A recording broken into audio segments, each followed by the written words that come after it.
everyone. Welcome back for another episode of Adams for the Love of Movie Picks. This time around, we're going to be talking about the 1975 film Jaws.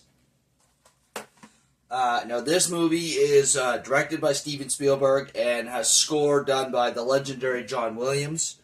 It stars Roy Schneider as Brody, Robert Shaw as Quint, Richard Dreyfuss as Hooper, Lorraine Gray as Ellen Brody, Murray Hamilton as Mayor Vaughn. I think that's pretty much the extent of the well-known actors in this one. So Jaws is a simplistic film in its story, but it's so effective in how it does it. On the back of the case it says, the film that still makes audiences afraid to go in the water. If you've never seen this movie before and you watch it for the first time, you'll understand why that is somewhat true. So basically Jaws is kind of preys on your darkest fears. Everybody worries about certain things, like getting bit by a snake or a spider, or, like in this case, if you're in the water, maybe you get attacked by a shark. So this takes place on Amity Island in New York, where Chief Brody has just come from the big city. There's a shark, a rogue killer shark, that's killing a bunch of people. It's a massive 25-foot great white, and it's basically within the first 5 minutes of the film, it kills somebody. And it proceeds to keep killing people until it is stopped.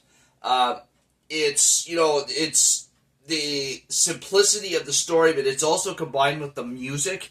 And, of course, like I said, preying on that, kind of deep fear, primal fear that really makes this movie, what it is. The score, the music that plays when the shark is near is just kind of builds up the tension, and you're just waiting for something to happen. Roy Schneider as Chief Brody is very good.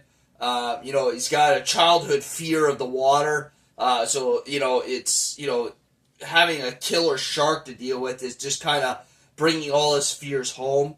You've got Robert Shaw as Quint, legendary local shark hunter, who offers up, for $10,000 he'll kill the shark. You got Richard Dreyfuss as Matt Hooper, the oceanographer, or from the Oceanographic Institute, I should say, who basically, brings the scientific expertise to this. It's a simple story of, it takes place during basically, end of June, beginning of July, which is a big tourist time for Amity Island. So they don't want to close the beaches because it'll hurt the tourist industry and their bottom line.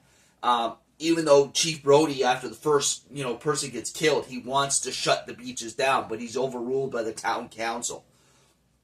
And basically, it takes until another person gets killed before they still don't shut the beaches down, but they at least try to do something about it. They, put up a bounty. They try to get the shark killed. They think they catch the shark, but they actually haven't. They catch the wrong shark. And it takes Hooper, Quint, and Brody together to finally reel in the real shark. For the most part, you don't see this shark up close until good 3/4 of the way through the movie. Oh, excuse me.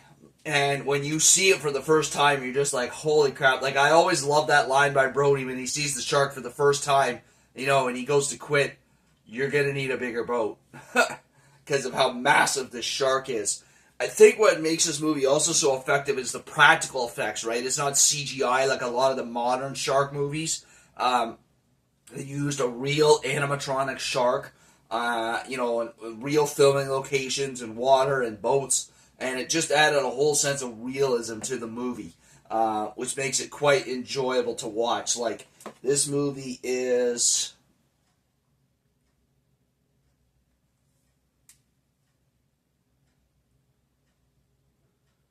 Just trying to see the time here. It's at least 2 hours long, and it keeps you invested in the movie through the entire way. You want to know what happens. It's hard to believe this movie. Part of the reason why I'm doing this movie, just, besides having a movie to recommend, is this movie came out 50 years ago this year. It's just hard to believe. It's that old, but it's still an absolute classic of a movie. Highly recommend Jaws if you've never seen it. If you're just looking for a movie, it's not all gory. There's a few gory scenes, but for the most part, it's kind of a suspenseful thriller movie, in my opinion, as opposed to a gory horror movie. So yeah, there we are, folks. That's all we have for you this week. Sorry my video wasn't done last night. It was a busy, long weekend for me. I didn't get around to it until tonight, but there you are. Here's the video. As always, if you enjoy my video, please click that thumbs up button. Leave a like down below. As always, feel free to leave a comment down below in the comment section. And if you really enjoy my channel, please subscribe, alright? I greatly appreciate it. You take care of yourselves, and we'll catch you next week for another episode. And now, folks, it's time to say goodnight. We sincerely appreciate your patronage and hope we've succeeded in bringing you an enjoyable evening of entertainment. Please drive home carefully and come back again soon. Good night.